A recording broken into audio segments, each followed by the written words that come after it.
how can you make saying no into a positive thing that can give you more time, less stress, and a greater sense of control in your life? Well, the answer is to replace a plain, old-fashioned no with a positive, noble objection. And in this video, I'm going to give you my top tips for making a noble objection.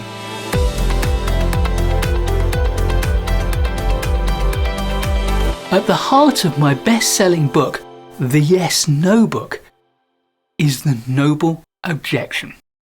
The Noble Objection is an empowering alternative to just saying no. No is a negative. It refuses. It declines. It objects. Nobody likes to hear the word no. As a result, most of us find the word no hard to accept, and many of us find the word no hard to say. A noble objection, on the other hand, is positive. It's declining something for a positive, noble reason. To be noble, a noble objection has to be made for the right reasons and in the right, respectful manner. 1. Noble means well-intentioned. Saying no capriciously, mendaciously, or just because you don't want to, is far from noble. But when you say no because you have other priorities that far outweigh this one, your reasons for saying no are strategic and positively intentioned, then no becomes noble. A noble objection is when you've thought through the consequences of saying no and you recognize to do so remains the right thing. Number 2, noble means respectful. How you say no, how you make your noble objection is important. It's important to show respect if you want to maintain respect. If you say no in a disrespectful manner, it is not noble. Be courteous. Saying no may be the right thing for you, but it's probably not the right thing for me. So the least you can do is to avoid making it feel worse for me by doing so in a callous and disrespectful manner. Number 3, noble does not need to apologize. You do not need to say sorry for doing the right thing. Making the right choices and saying no respectfully is a perfectly reasonable thing to do. But number 4, no means empathizing with the other person.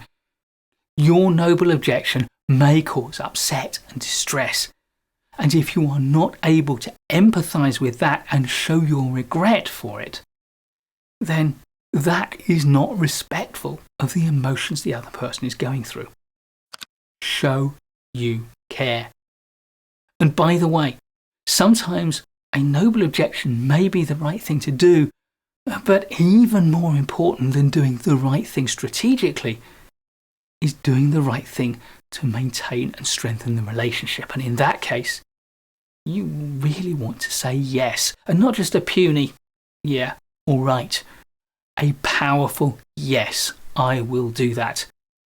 As important as it is to say no strongly and respectfully, is to say yes strongly and respectfully too. Make it a firm and committed choice, whichever you decide. Number 5, noble must give reasons. Never a naked no. Whenever you say no, in the other person's mind will be the question why, and if you don't give them a good, meaty because to satisfy their why, then they will never fully accept your no. You don't need to apologize for saying no, but you do need to give your reasons, not least because when they hear your reasons, they may have another reason why your reasons aren't good enough. And if you don't explain your reasons and just give a no, then you may miss out on doing the right thing. Number 6, Noble may suggest alternatives. You may not have the time to say yes, but you will almost certainly have the small amount of time it takes to make a helpful suggestion or two. Who else could they ask? How could they do it themselves? What advice can you give? If you care about the other person and you can give a little bit of help, do so. Number 7, Noble is brief, but it's not curt. Don't make a big deal out of your no. It's not about you, and if you spend too long saying no, it may suggest that you have doubts, and the other person may try to open up the discussion again, frustrating you, taking up more time, and ultimately, if you stick to your no, further frustrating them. However, that doesn't mean you need to be curt about it. Be courteous, not curt. So if I ask for your help, stop what you're doing, look me in the eye, listen to what I'm saying, and then if you're going to make a noble objection, continue to look me in the eye and do so firmly, courteously, and respectfully. Number 8, Noble is courteous but firm. While remaining courteous, you do need to firmly resist any attempts I make to try to change your mind just by badgering you or trying to manipulate you. Hold firm and politely but consistently repeat your noble objection. However, number 9, Noble is open to persuasion. When you make a noble objection, you must remain open to new information, because new information can and should sometimes change your mind. This isn't about badgering and hectoring or manipulation. This is about you learning something that you hadn't taken into account when you made your original decision to make a noble objection. And if the facts or the circumstances change, so might your opinion. No is only ever noble if your reasoning is sound, and if you maintain a didactic no in the face of good new evidence, then that's petulance, it's arrogance, and it's discourteous. And finally, noble is honest. It is honest about the real reason for saying no. Don't pretend that someone is making you say no. Don't blame your no on someone else because it feels easier in the moment. Take responsibility for your choices. If it's a truly noble objection and your reasoning is solid, then stand up for it.